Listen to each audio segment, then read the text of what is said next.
an outcome and effect. Now, also, in legal terms, an act and an omission is almost the same.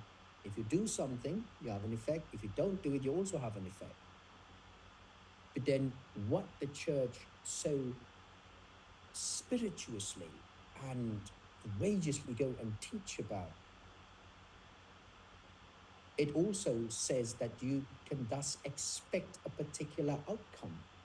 I don't see it, but I also say in the introduction, just because the need for this book, writing it, doesn't imply or suggest that care is entirely absent in our society, but it is sporadic and in most cases completely absent. So we need to look at what is really the pervasive system operating in our society, and where we are actually operating to opposing norms.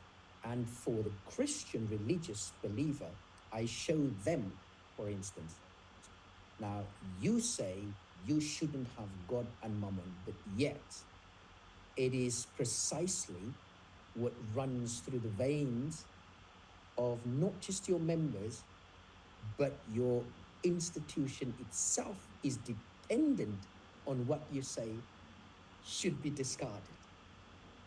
So I address them there. Yes, Racism for is, I mean, it is a conversation that needs to be had. And I think particularly, COVID raised a lot of issues and showed how organized religion was partnered with government. And I think that this is really what, was really apparent to me, because there was no evidence to support the COVID vaccines, which were experimental genetic injections, and yet they were, they were rapidly adopted by not just the Christian leaders, but by Muslim leaders and Jewish leaders, and there was a lot of a high-level adoption and cooperation with government policies, which were informed by the WHO, and the WHO was informed by these corporate think tanks and by banks. So that was very worrying, the way organized religion stepped in so readily in lockstep with government and banks, and facilitated tremendous harm upon the health and sovereignty of society, of individuals. So, I think that this is something that needs discussion, because it's undeniable that spirituality is integral to our well-being. We all need to have faith in God, because this is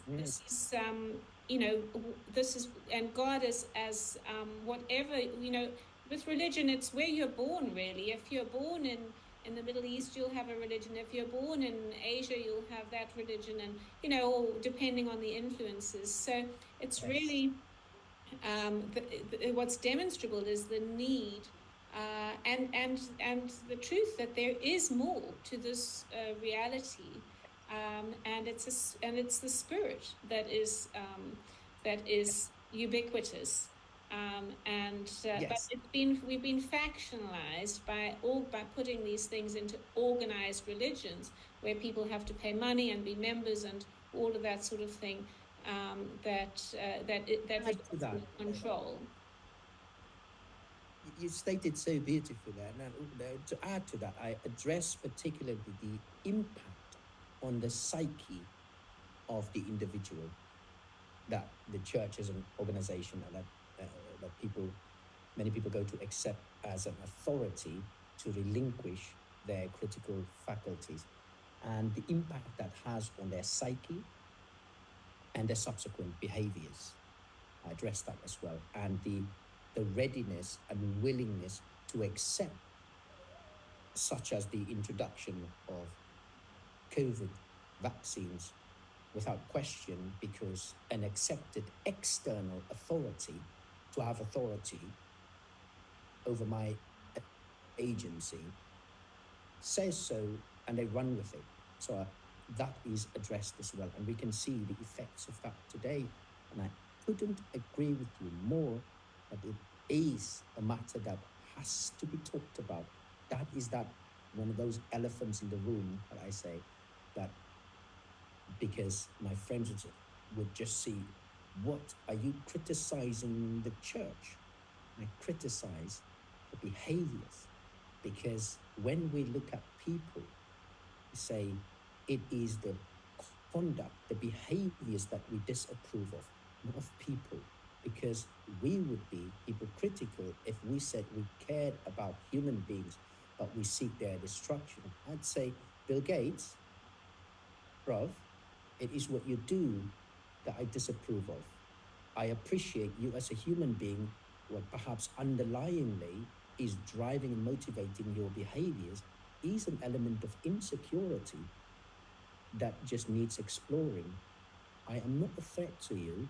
You don't need to cause harm to others just to ensure your own personal security. Let's look a bit deeper into that. And we need to look at behaviors and conduct and where these influences come from and what people do. That's why what we do ultimately is what matters. Not just a belief, because a belief is an acceptance that something is true, but that doesn't make it true. But you're entitled to believe what you want. Yes. Well, it does seem like in this society that we've been groomed into, we've grown used to, we're required to hold a sort of cognitive dissonance, so, for example, Jesus says, love your neighbor, love one another. And yet there's somehow we are able to believe it's okay to go to war, or or so there's that sort of or to not be nice to your neighbor, or Yes. to prioritize money over the well-being of your employees or whatever. So there's that sort of cognitive dissonance, and then there's the cognitive dissonance around government and violence, because we all know violence is bad, and striking somebody or hurting them physically or emotionally is bad. And yet governments have the authority and the mandate on violence, and they can go and drop bombs on people or use drone strikes and kill people who are begging for mercy on the fields of a foreign battlefield, a distant battlefield. And we somehow turn a blind eye to that, and send money to charities that support the survivors of the atrocities of our governments. So there's this cognitive dissonance going on. We really need to talk about it, and I'm so pleased to hear that you're raising this in your book, Conell. I'm really addressing that, and I smile because you're doing exactly, you're saying exactly what I seek to stimulate that conversation, because these things are obvious to those of us who do utilize our personal agency to think and to set aside fear for a moment, or be courageous, because courage is persistence in the face of fear. Yes, I used to be afraid of the church and the ministers and what they say. Okay, but some things needs to be said. It is obvious. It doesn't make sense. So what do we have the Nuremberg Code for then? Well, when I read it with the English and understanding that I have of English, plus with the help of dictionaries and with various organizations and their definitions, but the reality does exactly the opposite. International law and protection, the reality is exactly the opposite. We're getting gaslighting responses. We must talk about it. It's not just have to anymore, Tess. It's now a must. And then the actions to it. So I further go on into the book where you said about the